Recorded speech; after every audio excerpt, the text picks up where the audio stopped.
Hello students, last class में हमने electrochemical cell and Gibbs free energy के बारे में पढ़ा था। आज हम बात करेंगे कंडक्टेंस ऑफ इलेक्ट्रोलाइटिक सॉल्यूशन के बारे में। अब इसको कंडक्टेंस को जानने से पहले बात करते हैं रेजिस्टेंस की। रेजिस्टेंस एक्चुअली है क्या, ठीक। अब यहाँ पे जो हम बात करने वाले हैं वो इलेक्ट्रोलाइटिक सॉल्यूशन के रेजिस्टेंस की बात करने वाले हैं।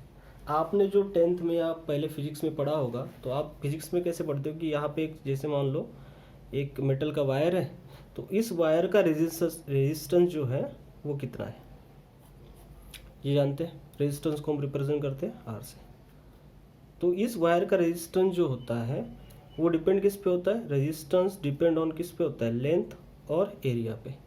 जितना ज़्यादा लेंथ होगा उतना ज़्यादा रेजिस्टेंस होगा, और जितना ज़्यादा एरिया होगा उतना ही कम क्या होगा, resistance. Resistance of this area of this wire, cross sectional area of this wire. तो इसका तो निकल जाता है रेजिस्टेंस, ये वायर के बारे में। लेकिन हमें वायर के बारे में नहीं देखना है रेजिस्टेंस, हमें देखना है इलेक्ट्रोलाइटिक जो हमारा सेल होगा और उसमें जो सॉल्यूशन होगा, क्योंकि सॉल्यूशन में से क्या होने वाला है, इलेक्ट्रिसिटी का कंडक्शन होने वाला है। ये जो यहाँ पे इलेक्ट्रोलाइटिक सॉल्यूशन होगा, इसमें से आयन का फ्लो होगा, तो इलेक्ट्रिक क्या होगा, करंट फ्लो होगा, है ना। तो ये जो इलेक्ट्रोलाइटिक सॉल्यूशन है इसका रेजिस्टेंस कितना है, इसका रेजिस्टेंस कितना है। अब रेजिस्टेंस को हम इन जनरल अगर बोले तो it is nothing but the obstruction to the flow of current.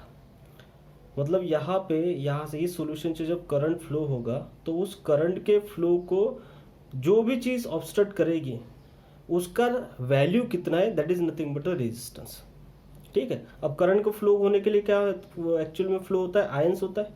तो आयंस के फ्लो को जो भी चीज़ें रेजिस्ट करेगी उसकी वैल्यू अगर निकालेंगे तो that is called as a resistance, ठीक। तो वो हमें देखना है इलेक्ट्रोलाइटिक सॉल्यूशन के केस में। तो रेजिस्टेंस क्या हमने देखा, obstruction to the flow of current है, ठीक। वो किस पे डिपेंड होता है, लेंथ और एरिया पे डिपेंड होता है। अगर ये आर यहाँ पे जो प्रोपोर्शनलिटी साइन है उसको निकाल दे तो आर इज इक्वल टू हो जाएगा, यहाँ पे प्रोपोर्शनलिटी कांस्टेंट आएगा, उसको हम रो से रिप्रेजेंट करते हैं, लेंथ अपॉन एरिया हो जाएगा, ठीक। ये इस जो यहाँ पे रो है इसको हम रो बोलते हैं ना, ये जो रो है this rho is called as proportionality constant है। इसको हम स्पेसिफिक रेजिस्टेंस भी बोलते हैं, या फिर आईयूपी के हिसाब से हम इसको डिनोट करेंगे एज ए रेजिस्टिविटी। तो आगे चल के मोस्ट कॉमनली हम जो यूज करेंगे वो है रेजिस्टिविटी। इसी का मतलब क्या है, स्पेसिफिक रेजिस्टेंस है, ठीक है। तो ये चीज़ें हमें यहाँ पे पता चली। अब इसको नोट्स फॉर्म में देखते हैं। यहाँ पे जो मैंने लिखा है कि resistance R of any conductor is directly proportional to the length and inversely proportional to its area of cross section, ठीक।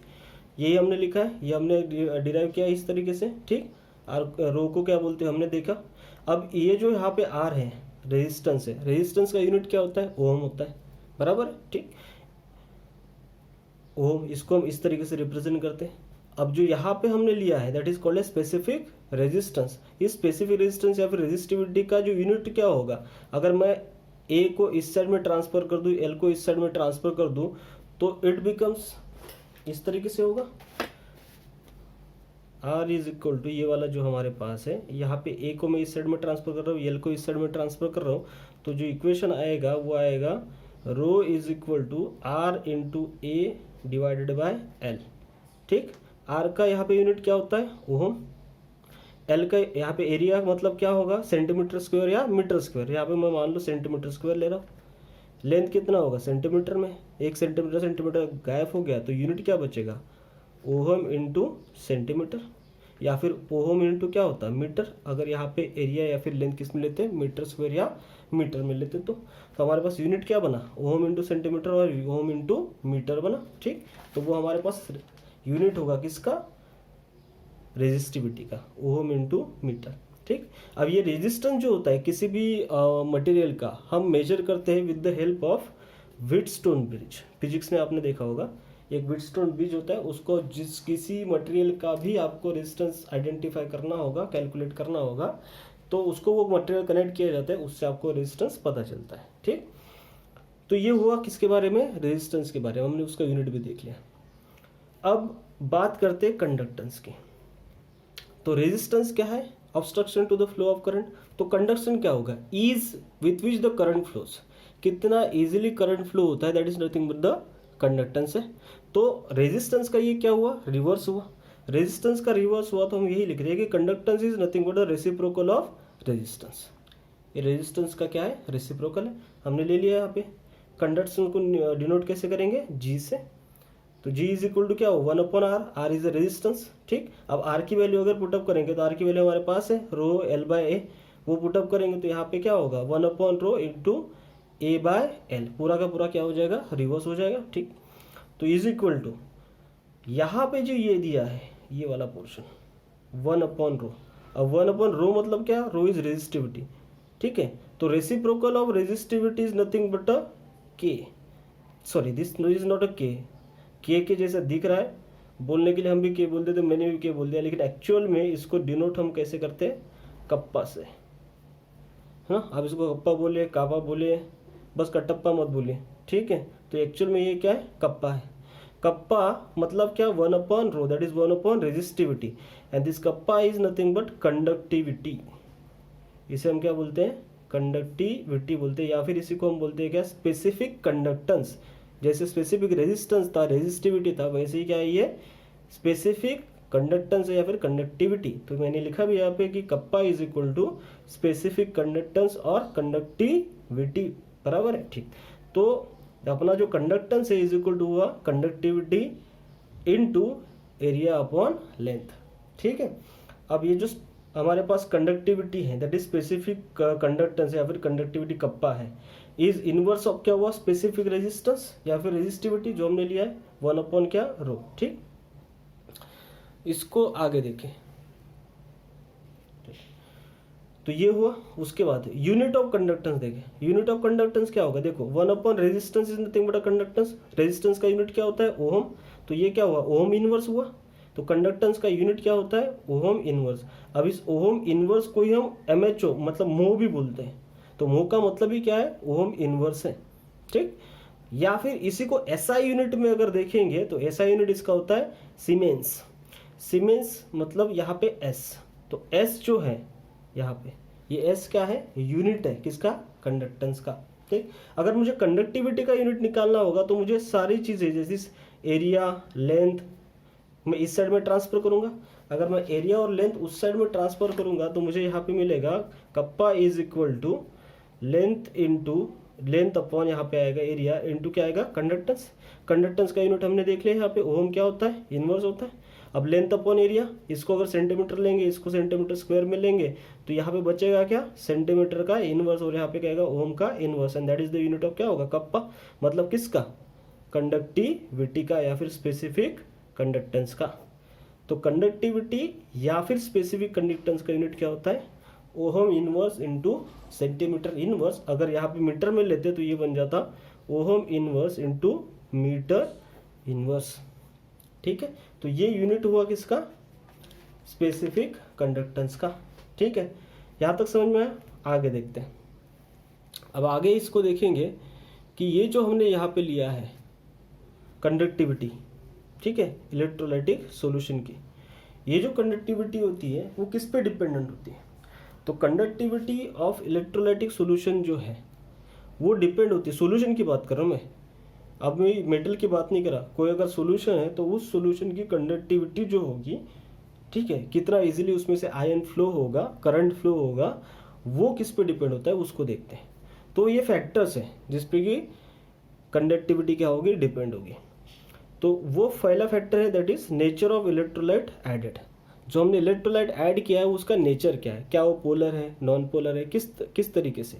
Non polar solute obviously electrolyte non polar मतलब इलेक्ट्रोलाइट है तो ऑब्वियसली आयन तो कंडक्ट करेगा, लेकिन वो strong हो सकता है या फिर वीक हो सकता है। नॉन पोलर है तो वो इलेक्ट्रिसिटी कंडक्ट ही नहीं करेगा, तो हम इलेक्ट्रोलाइट ही बोलेंगे, मतलब पोलर ही होगा। तो पोलर में हो सकता है कि वो स्ट्रांग हो या फिर वीक इलेक्ट्रोलाइट हो।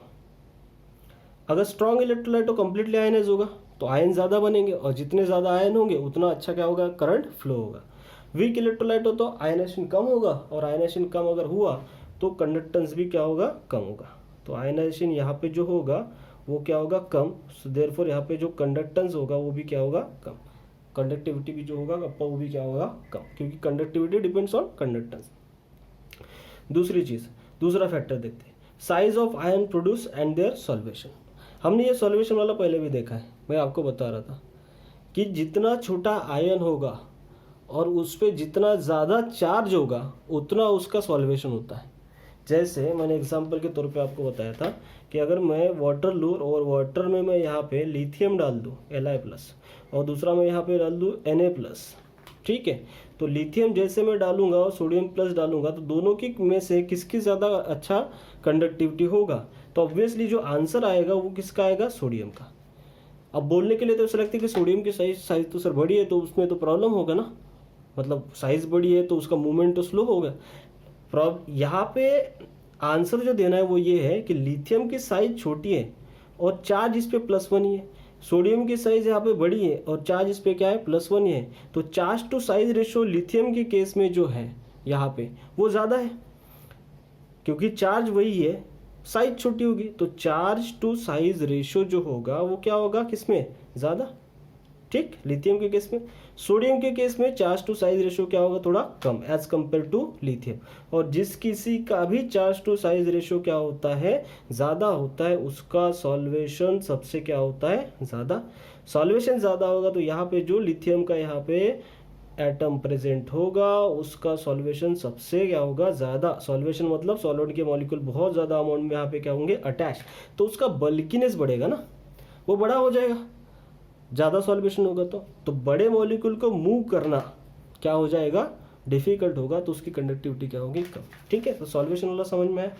आगे देखिए, तो हमें याद रखना है कि सॉल्वेशन अगर ज़्यादा हुआ तो कंडक्टिविटी ऑब्वियसली जो है हमारी, या फिर कंडक्टेंस जो है वो क्या होने वाला है, कम होने वाला है।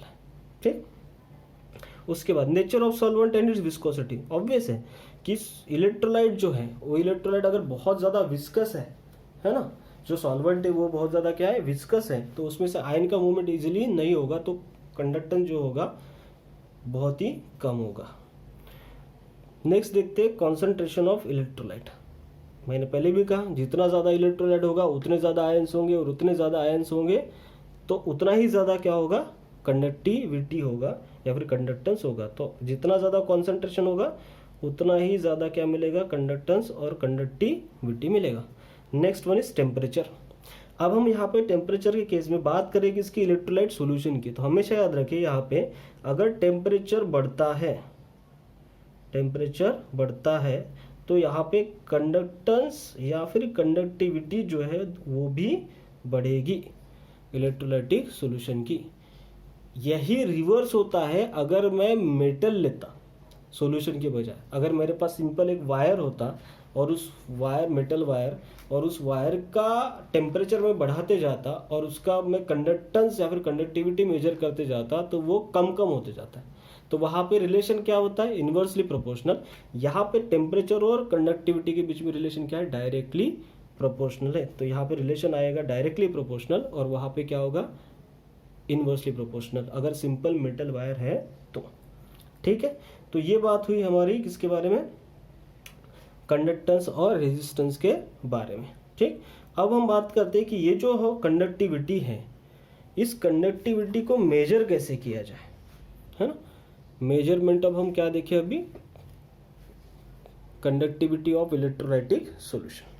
ठीक, तो मेजरमेंट ऑफ है कंडक्टिविटी ऑफ इलेक्ट्रोलाइटिक सॉल्यूशन, इसको मेजर कैसे किया जाए।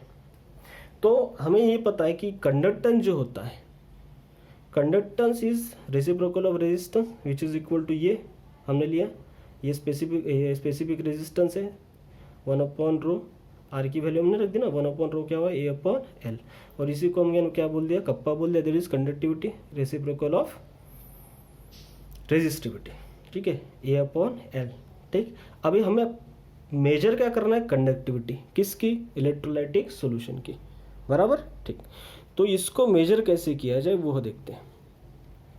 तो इस कंडक्टिविटी को मेजर करने के लिए हमें क्या क्या ज़रूरी है वो देखें।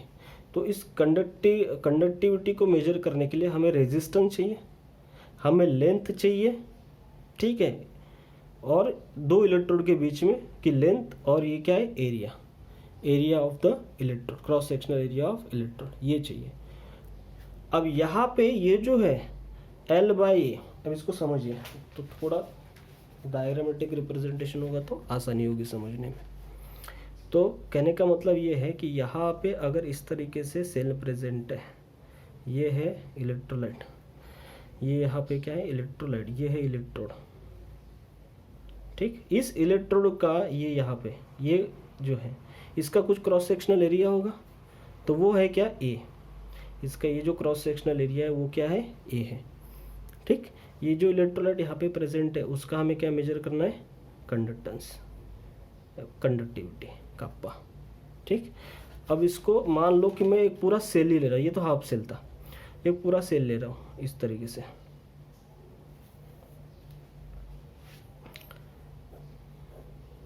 यहाँ पे देखो मैंने ये एक इलेक्ट्रोड, सेम तरीके से यहाँ पे ये दूसरा इलेक्ट्रोड, इन दोनों को मैंने कनेक्ट करवा दिया, दिख रहा है, ये देखो ये दो है, ये एक इलेक्ट्रोड है, ये एक इलेक्ट्रोड है, इन दोनों को मैंने बैटरी से इस तरीके से कनेक्ट करवा दिया। मान लो ये निगेटिव है, ये क्या है पॉजिटिव है, यहाँ पे मैंने इसको बैटरी से कनेक्ट करवा दिया, ठीक। ये जो दो इलेक्ट्रोड हैं, इन दो इलेक्ट्रोड का कुछ एरिया होगा क्रॉस सेक्शनल, ये पूरा का पूरा इलेक्ट्रोलाइट सॉल्यूशन में डिप्ट है, तो ये वाला जो एरिया है, ये वाला जो दिख रहा है, ये जो एरिया है, ये एरिया है ए इलेक्ट्रोड का, और इन दोनों के बीच में ये जो दिख रहा है डिस्टेंस, ये है एल, तो ये एरिया ऑफ इलेक्ट्रोलाइट और ये जो लेंथ है दो इलेक्ट्रोड के बीच में, इसके रेशो को बोलते हैं सेल कांस्टेंट, इसके क्या बोलते हैं सेल कांस्टेंट। तो L बाय ए जो होता है रेशो, इसे बोलते हैं हम क्या सेल कांस्टेंट, याद रहेगा। और इसको डिनोट कर देते हैं हम G नॉट से, कैसे डिनोट करते हैं G नॉट से, सेल कांस्टेंट, ठीक है, समझ में आया यहाँ पे। तो ये है हमारा सेल कांस्टेंट। अब मान ली यहीं पे समझा देता हूँ कि ये जो हमारे पास दो इलेक्ट्रोड हैं, इन दोनों को मैंने कनेक्ट करा, जैसे मान लो ये वाला इसको जोड़ा, ये वाला इसको जोड़ा, ये ऐसे जोड़ दिया ऐसे, तो ये बॉक्स दिख रहा है आपको एक तरीके से। ये जो यहाँ पे बॉक्स है, इस बॉक्स का जो वॉल्यूम होगा वो किस पे डिपेंड होगा, एरिया और लेंथ पे। अब मान लो कि लेंथ में यहाँ पे ले रहा हूँ, length is equal to 1 centimetre, दोनों के बीच का जो अंतर है वो, और एरिया जो है ये इलेक्ट्रोड का, यहाँ से ये वाला हर एक इलेक्ट्रोड का, वो कितना है, मान लो 1 सेंटीमीटर स्क्वायर है, कितना है 1 सेंटीमीटर स्क्वायर। तो यहाँ पे जो एरिया इंटू लेंथ होगा दोनों का मिला के, तो वो क्या बनेगा volume, volume is equal to क्या होता है एरिया इंटू लेंथ होता है, ठीक। तो एरिया इंटू लेंथ बनेगा क्या वॉल्यूम, और ये वॉल्यूम किसका होगा, ये जो बीच वाली जो स्पेस है ये वाला, इसका वॉल्यूम होगा। और यहाँ पे मान लो हमने इलेक्ट्रोलाइट ऐड कर दिया, क्या ऐड करवा दिया इलेक्ट्रोलाइट, तो ये जो हम यहाँ पे इलेक्ट्रोलाइट ऐड करेंगे, ये जो यहाँ पे स्पेस है वी वाला वॉल्यूम वाला, तो यहाँ पे जो भी इलेक्ट्रोलाइट ऐड करेंगे तो उसका हम क्या मेजर करेंगे, कंडक्टिविटी, क्या मेजर करेंगे कंडक्टिविटी, समझ में आया कि नहीं। तो ये जो वॉल्यूम यहाँ पे होगा, ये एरिया अगर 1 सेंटीमीटर स्क्वायर है, लेंथ अगर 1 सेंटीमीटर है, तो वॉल्यूम कितना हो जाएगा, वॉल्यूम हो जाएगा V is equal to 1 centimetre cube. तो ये जो यहाँ पे कंडक्टिविटी मिलेगा इलेक्ट्रोड ऐड करने के बाद, वो कंडक्टिविटी किसका होगा 1 centimetre cube volume of electrolyte, 1 centimetre cube volume of क्या होगा इलेक्ट्रोलाइट, उसका क्या होगा कंडक्टिविटी। समझ में आया क्या, क्लियर है। ये कब पॉसिबल है, जब एरिया इलेक्ट्रोड का क्रॉस सेक्शनल एरिया कितना हो 1 सेंटीमीटर स्क्वायर, और दोनों के बीच में का अंतर जो है दो इलेक्ट्रोड के बीच में का यहाँ पे कितना हो 1 सेंटीमीटर, मतलब यूनिट लेंथ हो और यूनिट क्या हो एरिया हो, तभी हमें क्या मिलेगा 1 सेंटीमीटर क्यूब वाला वॉल्यूम जो है इलेक्ट्रोलाइट का, उसका कंडक्टिविटी मिलेगा या फिर स्पेसिफिक कंडक्टेंस मिलेगा, ठीक है। इसी को मेजर करना है, तो हमें ज़रूरत क्या है फॉर्मूले के हिसाब से L बाई ए चाहिए, पता होना चाहिए L बाय क्या होना चाहिए, ये पता होना चाहिए। दूसरा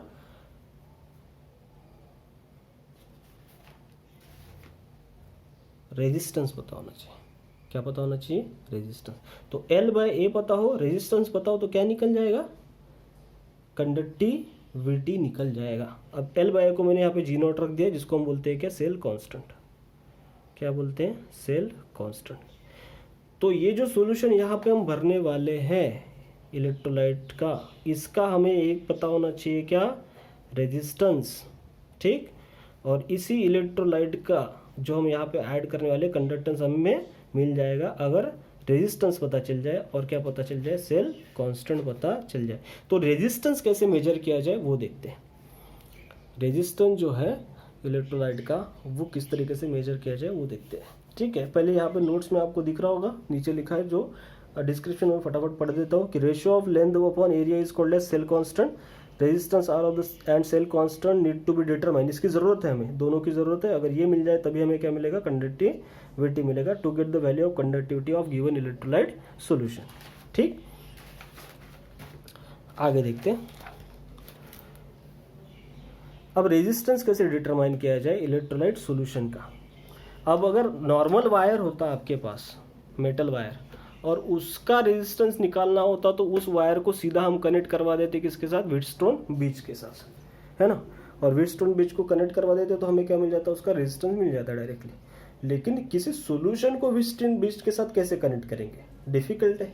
सो देयर आर टू प्रॉब्लम्स हमारे पास in determining the resistance of electrolytic solution, जिसको हम आयनिक सॉल्यूशन भी, क्योंकि आयन से बनने वाले उसके, ठीक।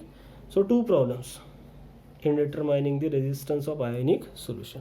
कौन से प्रॉब्लम्स हैं। फर्स्ट, अगर इलेक्ट्रोलाइट सॉल्यूशन में हमने करंट पास करवा दिया और वो डीसी है, डायरेक्ट करंट है, तो डायरेक्ट करंट जैसे पास करेंगे तो जो अपना इलेक्ट्रोलाइट है उस इलेक्ट्रोलाइट में कुछ केमिकल रिएक्शन होगी जिसके कारण वो इलेक्ट्रोलाइट का कंपोजिशन ही चेंज हो जाएगा।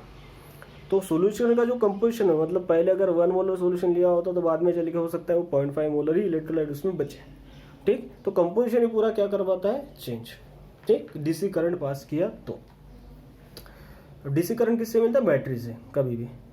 अब इसको सॉल्व कर सकते हैं। अगर हम इस डीसी मतलब डायरेक्ट करंट की जगह एसी करंट यूज कर ले, दिस अल्टरनेटिंग करंट यूज कर ले, है ना, जो घर में हमारे आता है, तो उसको अगर यूज कर ले तो ये जो प्रॉब्लम है कि कंपोजिशन चेंज होगा वो प्रॉब्लम यहाँ पे सॉल्व हो जाएगा, वो नहीं मिलेगा हमें। दूसरा प्रॉब्लम ये है कि वही जो मैंने बोला कि अगर हमारे पास सॉल्यूशन है तो सॉल्यूशन को व्हीटस्टोन ब्रिज से कैसे कनेक्ट करेंगे, डिफिकल्ट है। तो इस प्रॉब्लम को कैसे सॉल्व किया जाए, तो इस प्रॉब्लम को सॉल्व कर सकते हैं with the help of using conductivity cell. तो हम क्या यूज करेंगे, कंडक्टिविटी सेल को यूज करेंगे, ठीक है। और इस कंडक्टिविटी सेल को हम कनेक्ट करेंगे किसके साथ, व्हीटस्टोन ब्रिज के साथ। तो हमें क्या मिल जाएगा, रेजिस्टेंस ऑफ इलेक्ट्रोलाइट सॉल्यूशन। अब ये जो कंडक्टिविटी सेल है उसका डायग्राम आप एनसीईआरटी में देख सकते हैं आपने, मैं भी दिखा देता हूँ आपको एनसीईआरटी में किस तरीके से डायग्राम दिया है। ये दिख रहा है आपको, ठीक। यहाँ पे देखें, ये है यहाँ पे जो दिख रहा है ये कंडक्टिविटी सेल, इसको हम इस तरीके से भी देखते हैं। तो इस कंडक्टिविटी सेल में आप देख रहे होगे ये जो ब्लू है ये है इलेक्ट्रोलाइट सॉल्यूशन। यहाँ पे 2 प्लैटिनम जो है, यहाँ पे देखो ये प्लैटिनम जो है, ये प्लैटिनम के 2 इलेक्ट्रोड अंदर में फिट किए और इसको कनेक्ट करवा दिया हमने। यहाँ पे देखो कनेक्टिंग वायर से यहाँ पे लगाएंगे हम व्हीटस्टोन ब्रिज, इसको कनेक्ट करवा देंगे। तो जब व्हीटस्टोन ब्रिज से कनेक्ट करवाएंगे तो वो हमें रेजिस्टेंस दे देगा किसका, इस सॉल्यूशन का। अब ये जो प्लैटिनम हमने इलेक्ट्रोड ली है, ये प्लैटिनम इलेक्ट्रोड के ऊपर प्लैटिनम ब्लैक की क्या करिए, कोटिंग, मतलब फाइनली डिवाइडेड जो प्लैटिनम पाउडर होता है उसकी करवा देते हैं कोटिंग, ताकि सरफेस एरिया बढ़े, तो मेजरमेंट क्या होगा, अच्छा होगा, ठीक। तो यहाँ पे अब देखो ये यहाँ पे प्लैटिनम ये है इलेक्ट्रोड, ये दूसरा प्लैटिनम इलेक्ट्रोड है। अब यहाँ से अगर आपको दिख रहा होगा तो ये अगर मैं इसको ऐसे कनेक्ट कर दूँ, मैं थोड़ा फेंड कर रहा हूँ, दिख रहा है आपको ये। तो ये जो मैंने 2 कनेक्ट किया है तो ये बीच वाली जो स्पेस है, ठीक, यहाँ से लेके यहाँ तक, ये वाला मान लो लेंथ है L, 2 इलेक्ट्रोड के बीच में, बराबर। और ये हर एक इंडिविजुअल जो इलेक्ट्रोड है उसका यहाँ से लेके यहाँ तक वाला जो सरफेस एरिया है क्रॉस सेक्शनल, वो है कितना, A है। तो एरिया इंटू लेंथ से हमें क्या मिल जाएगा, एरिया इंटू लेंथ से क्या मिलेगा, वॉल्यूम। और वो वॉल्यूम किसका होगा, ये यहाँ से लेके ये वाला जो बॉक्स मैंने रेड वाला बनाया है, ये वाला है ना, इसका क्या मिलेगा, वॉल्यूम। लेंथ इंटू क्या करेंगे, एरिया, तो इस सॉल्यूशन इलेक्ट्रोलाइट सॉल्यूशन का क्या मिलेगा, वॉल्यूम। और आपको जो कंडक्टिविटी मिलने वाली है, ठीक है, बाद में, और उसके पहले जो व्हीटस्टोन ब्रिज को कनेक्ट करने के बाद जो रेजिस्टेंस मिलने वाला है वो कौन से इलेक्ट्रोलाइट सॉल्यूशन का होगा, ये जो वी वॉल्यूम वाला इलेक्ट्रोलाइट है, दो इलेक्ट्रोलाइट के बीच वाला, उसका क्या मिलेगा, रेजिस्टेंस। समझ में आया? तो ये जो छोटे से बॉक्स वाला जो वॉल्यूम है वी वॉल्यूम, उसका क्या मिलेगा, रेजिस्टेंस। और ये रेजिस्टेंस यूज करेंगे, ठीक है, हमारे इक्वेशन में conductivity kappa is equal to cell constant divided by R में। तो आर पुट अप करेंगे तो हमें क्या मिल जाएगा, कप्पा मिल जाएगा, प्रोवाइडेड हमें क्या पता हो, इस सेल का, ये जो यहाँ पे कंडक्टिविटी सेल है उसका सेल कांस्टेंट पता हो। सेल कांस्टेंट ऑब्वियसली किस पे डिपेंड होता है, एरिया और लेंथ पे, वो भी मिल जाएगा क्योंकि लेंथ हमें पता चलेगी दोनों के बीच में इलेक्ट्रोड के, और एरिया भी पता होगा। तो लेंथ बाय ए करेंगे, एरिया करेंगे तो क्या मिलेगा, सेल कांस्टेंट भी मिलेगा। ठीक है, समझ में आया यहाँ तक? तो इस सेल कंडक्टिविटी सेल का यूज करके हम क्या फाइंड आउट करते हैं, रेजिस्टेंस फाइंड आउट करते हैं। तो हमारा एक काम तो हो गया कि भाई रेजिस्टेंस कैसे मिलेगा किसी भी इलेक्ट्रोलाइट सॉल्यूशन का, तो with the help of conductivity cell मिल जाएगा। ठीक, अब यहाँ देखो एक चीज़ हमारी सॉल्व हो गई फॉर्मूले में, कौन सी भाई, कि हमारा फाइंड आउट करना था कप्पा कंडक्टिविटी, उसके लिए हमें चाहिए जी नॉट सेल कांस्टेंट, और क्या चाहिए, रेजिस्टेंस। तो रेजिस्टेंस तो हमें मिल गया कंडक्टिविटी सेल से, बराबर, व्हीटस्टोन ब्रिज का यूज करके। क्लियर? अब हमें क्या चाहिए, सेल कांस्टेंट।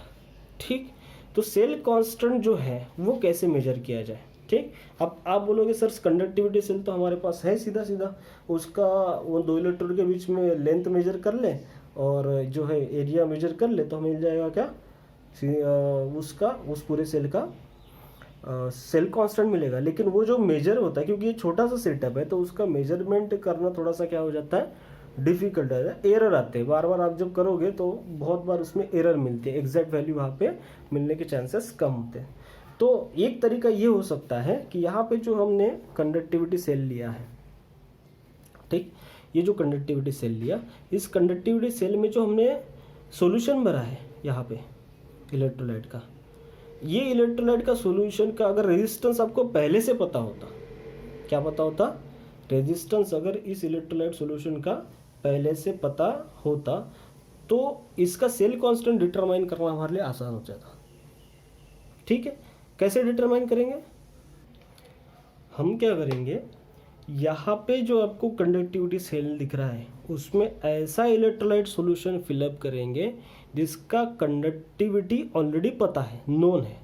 तो नोन कंडक्टिविटी वाला सॉल्यूशन इसमें डालेंगे और इस सेल को हम कनेक्ट करेंगे किसके साथ, व्हीटस्टोन ब्रिज के साथ, तो हमें रेजिस्टेंस मिल जाएगा उस सॉल्यूशन का जिसकी कंडक्टिविटी हमें पता है। तो उसका, उस सॉल्यूशन का हमें कंडक्टिविटी पता होगा, व्हीटस्टोन ब्रिज को कनेक्ट करने के बाद उसका हमें रेजिस्टेंस पता चलेगा। तो कंडक्टिविटी पता है, रेजिस्टेंस पता है, तो हम सेल कांस्टेंट निकाल सकते हैं उस कंडक्टिविटी सेल का। कैसे, क्योंकि हमें पता है, ये देखो formula, kappa is equal to क्या होता है, cell constant divided by R होता है। आर को मैं इस साइड में ट्रांसफर करूंगा तो मुझे मिलेगा G naught, that is cell constant is equal to kappa into यहाँ पे हो जाएगा R, that is conductivity multiplied by resistance. Conductivity known होगी, कंडक्टिविटी क्या होगी, नोन होगी इलेक्ट्रोलाइट सॉल्यूशन की, और रेजिस्टेंस हमें किससे मिलेगा, व्हीटस्टोन ब्रिज से मिलेगा। तो उस सेल का हमें क्या मिलेगा, कंडक्टिविटी सेल का सेल कांस्टेंट मिल जाएगा। क्या मिलेगा, सेल कांस्टेंट। तो यहाँ पे जो नोन कॉन्सेंट्रेशन वाला जो इलेक्ट्रोलाइट होगा वो कौन सा जनरली हम यूज करते हैं, तो वो यूज करते हैं केसीएल सॉल्यूशन। क्या यूज करते हैं, केसीएल सॉल्यूशन। तो केसीएल सॉल्यूशन का अलग अलग कॉन्सेंट्रेशन पे कंडक्टिविटी कितना होगा, अलग अलग टेम्परेचर और अलग अलग कॉन्सेंट्रेशन पे, क्योंकि टेम्परेचर के साथ वेरी होता है कंडक्टिविटी, हमने देखा है। तो अलग अलग टेम्परेचर पे और अलग अलग कॉन्सेंट्रेशन पे कंडक्टिविटी कितना होता है वो ऑलरेडी डिटरमाइंड है। ठीक है, अब एनसीईआरटी में देखोगे तो वो टेबल फॉर्म में दिया हुआ है कि केसीएल सॉल्यूशन का अलग अलग कॉन्सेंट्रेशन पे कंडक्टिविटी कितना होता है। ठीक है, पेज पलटोगे तो आपको पता चलेगा। ठीक, ये दिख रहा है आपको टेबल रेड वाला, तो इसमें पूरा मेंशन किया हुआ है ना, कंडक्टिविटी कितना होगा केसीएल सॉल्यूशन का अलग अलग कॉन्सेंट्रेशन। ठीक, तो इस तरीके से हम फाइंड आउट करेंगे सेल कांस्टेंट को। ठीक है, तो हमें सेल कांस्टेंट पता चला, हमें रेजिस्टेंस पता चला, तो हमें क्या मिल जाएगा, कंडक्टिविटी ऑफ किसी भी इलेक्ट्रोलाइट सॉल्यूशन का। वही सेल बार बार हम यूज़ करने वाले हैं, तो उसका सेल कांस्टेंट क्या रहेगा, कांस्टेंट। सिर्फ रेजिस्टेंस क्या होगा, अलग अलग सॉल्यूशन का चेंज होते रहेगा और हमें अलग अलग क्या मिलती रहेगी, कंडक्टिविटी मिलती रहेगी। ठीक है, तो इस तरीके से हम कंडक्टिविटी को डिटरमाइन करते हैं। ठीक है, तो नोट्स में जो लिखा है मैं उसको एक बार पढ़ देता हूँ फटाफट। ठीक है, तो विस्टोन ब्रिज से हमें क्या मिलने वाला है, रेजिस्टेंस मिलने वाला है, रेजिस्टेंस ऑफ सॉल्यूशन। उसके बाद in order to determine cell constant there is G naught of solution उस cell constant G naught solution whose conductivity is known is use. जैसे मैंने बोला कि अगर सेल कांस्टेंट डिटरमाइन करना है तो ऐसा सॉल्यूशन यूज करेंगे जिसकी कंडक्टिविटी पहले से पता है। ठीक, क्या यूज करते हैं, केसीएल सॉल्यूशन यूज करते हैं। तो हमें इस तरीके से सेल कांस्टेंट मिल जाता है। केसीएल सॉल्यूशन की कंडक्टिविटी हमें पता होगी, रेजिस्टेंस हमें व्हीटस्टोन ब्रिज से मिल जाएगा। ठीक, तो हम इस तरीके से कंडक्टिविटी सेल कांस्टेंट उसका डिटरमाइन करेंगे। ठीक, और आर जो हमें व्हीटस्टोन ब्रिज से मिल जाएगा। तो जी नॉट यहाँ पे जो लिखा है is use to determine the K, इसी सेल कांस्टेंट का यूज करेंगे conductivity of any electrolyte solution को डिटरमाइन करने के लिए। ठीक है, बस आपको क्या करना है, इलेक्ट्रोलाइटिक सेल में सॉल्यूशन को फिलअप करना है, कोई भी इलेक्ट्रोलाइटिक सॉल्यूशन को। ठीक, उसका रेजिस्टेंस व्हीटस्टोन ब्रिज से निकालना है, सेल कांस्टेंट उसका ऑलरेडी पता होगा जी नॉट, तो जी नॉट पता होगा, रेजिस्टेंस मिल जाएगा, तो क्या मिल जाएगा, कंडक्टिविटी उस सॉल्यूशन का मिल जाएगा। ठीक, तो ये है measurement of conductivity of any electrolyte solution. Next इसमें हम देखेंगे मोलर कंडक्टिविटी या फिर जिसको मोलर कंडक्टेंस भी बोलते हैं।